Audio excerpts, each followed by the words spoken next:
In this interview, Nigel Farage gets directly asked about Elon Musk's potential £100 million donation to Reform UK.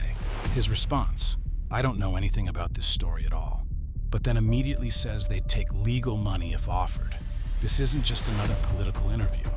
We're watching Reform UK's leader discuss everything from Trump's return to British politics, immigration numbers, and a potential game-changing donation that could transform British democracy. I'm going to break down the key moments in this interview, showing you exactly what Farage reveals when he thinks no one's paying attention. And wait until you see what he says about Trump's new cabinet. Expected the latest migrant numbers this morning. We're expected to have official confirmation that we have seen more than 20,000 Channel migrants crossing on small boats since July the 5th, when Keir Starmer took over as Prime Minister. He said he was going to smash the gangs, he was going to get on top of this, abandon the Rwanda policy. We know that more people come in the summer months than come in winter months. So is this to be expected, or do you think that actually this is a big Labour fail? Well, what's interesting isn't just the 20,000 number, 20,000 nearly all young men who come from completely different cultures, and many of whom will go straight into criminality. Sorry, but that's the brutal truth. The other numbers are interesting. Another 6,000 have got into hotels since the 5th of July, and returns, quarter three returns of those that are not allowed to stay here is down even from last year. So by every measure, the Labour government are failing. Smashing the gangs will not work because the incentives are so big. When a gang can make €2 million during a calm week in the summer or autumn, it doesn't matter what you do. You can put people in prison. You can threaten them with the death penalty. More people will come forward because there's so much money involved. And so between them and the Conservatives, there is a total failure to understand. The only deterrent, and by the way, I said this, Julia, 4 years ago, when I went out into the Channel to try and highlight this issue. Remember this, the only deterrent is deportation. And deportation will not happen, all the while the European Convention on Human Rights is written into UK law and used by judges. And Starmer's second speech as Prime Minister was how much he likes the ECHR and why we would never leave. And the Conservatives had a choice between Robert Jenrick, who was, well, it was like a Nigel Farage tribute act, really, but hey, I did agree with what he was saying, and the Conservatives have opted for a leader that doesn't want to leave. Here's what's really happening with these numbers. When Farage mentions 20,000 Channel migrants, he's actually understating the crisis. The real story isn't just about numbers. It's about the complete failure of both major parties. While Labour promises to smash the gangs, they're ignoring the fundamental issues. And those hotel numbers he mentioned, that's costing British taxpayers £8 million per day. But here's the part nobody's talking about. The processing system is so backed up, most cases won't be heard until 2025. So, Kemi Badenoch said only last week in her first big policy speech, made it about migration. We have to stop being squeamish about it. She said that leaving the European Convention on Human Rights wasn't even the most radical thing that they might have to do. I shall do such things. They shall be the terrors of the earth. Yes, I know. It's nonsense. She's a continuity candidate. Nothing's going to change. And I'm sorry to say that this is a national security crisis. There are people coming in here with ill intent towards our country. Of that, I've absolutely no doubt. Frankly, it's calamitous. Let me also ask you about something that certainly was calamitous for many of us over recent years, and that was lockdown policies pushed largely by organisations like the World Health Organization and others, in complete breach of all previous pandemic planning, indeed our own pandemic plan. You and I were both people who, after supporting the beginning of the first lockdown, had major concerns against this being unevidenced policy. There's a lot of concern that the World Health Organization is moving towards being a body, and previous government, this government, where basically they take over all control of any pandemic planning in the future, taking all that control and power away, even from national governments who are at least in some way minimally accountable to us people. We know that Donald Trump has got big issues with a lot of those big organisations like the World Health Organization. Now, you are part of a sort of a body sort of looking at basically what's called the Bell Review, looking to either reform or possibly even replace the World Health Organization. And they're launching today. Tell us what that's about and what the plan is. Yeah, I mean, I'm involved with an organisation called Action on World Health. And that is because we are so alarmed at what happened with lockdowns, with the medical failures, with vaccine mandates, with the loss of individual liberty, but now national sovereignty as well. The World Health Organization, which is heavily funded by the communist Chinese, and which covered up at the start of the pandemic the true cause of it, got everything wrong all the way through. They are now pushing for what they call a global pandemic treaty. They tried to get it through the General Assembly of the WHO this year and failed. They're going to come back next year for more. The British government, when they're asked about this, deny the truth, which is, if we sign this treaty, we give them the power to tell us to lock down.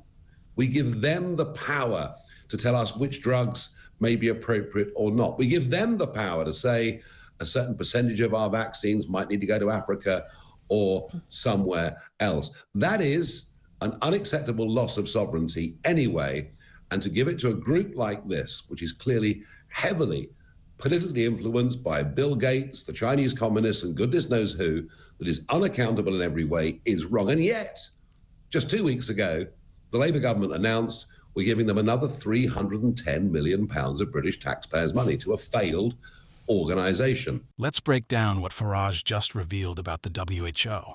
His involvement with the Bell Review isn't just random, it's part of a larger strategy. When he mentions Trump's potential return in opposition to vaccine mandates, he's signaling a major shift in global health policy. The £310 million British contribution he mentioned, that's just the tip of the iceberg. This is about sovereignty versus global governance, and it's becoming a key battleground for nationalist movements worldwide. Now, Trump coming in to the White House... I was just going to ask you about this, yes. Yeah. So Trump coming into the White House, his new medical team are totally opposed to vaccine mandates in principle, and they absolutely would not want lockdowns of any kind occurring, let alone those imposed by a treaty from the World Health Organization. So Dr. David Bell, on our behalf, with 8 other medical professionals, is doing a full review into this, how much money we give the World Health Organization, and why, using Trump's government as the lever, we need to press for radical reform of the World Health Organization, or we leave it and start something else. And I think this really matters. I mean, this is Brexit Britain. We voted to be a sovereign country. We cannot be a sovereign country if we're part of the World Health Organization with its plans.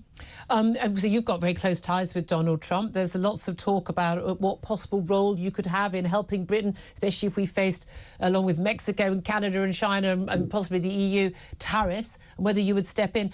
Keir Starmer, he dashed at the end of the division on the assisted dying bill on Friday, dashed up the stairs to talk to you in the House of Commons chamber, all on camera. First of all, what did he say to you? And second of all, would you actually take any job within this government as an envoy, as someone who could provide liaison with Donald Trump, your good friend? Well, look, he came across the chamber and we had a good laugh about a couple of things. And then we tell us what. I can't imagine you having much in common with Keir Starmer. Well, he did tell a joke at my expense at PMQs the other day, and I did sort of reciprocate. Look, let me be absolutely frank. I've said this before, but I'll make it very clear to your viewers and listeners this morning that I am connected not just through friendship to Donald Trump, but half of the incoming cabinet in America are known to me. In fact, some of them are friends. Some of them are people I speak to regularly. So if I can be a bridge between a government that set itself at odds with Trump in so many ways, whether it's the Chagos Island surrender and the worries over the military base on Diego Garcia, whether it's this stated aim to get closer to the European Union, whatever it may be, whether it's David Lammy's comments about Donald Trump, in lots and lots of areas, we have a potential problem. America is our biggest country trading partner in the world. It's a massive investor in Britain. And they've always wanted to do a free trade deal with us. Now, I think we can not only just avoid the tariffs that are coming in, but I think we can, sector by sector, whether it's they buy our Scotch whiskey and we buy their bourbon or whatever it is, through to financial services, I think we can do even better than just not being hit by Trump tariffs.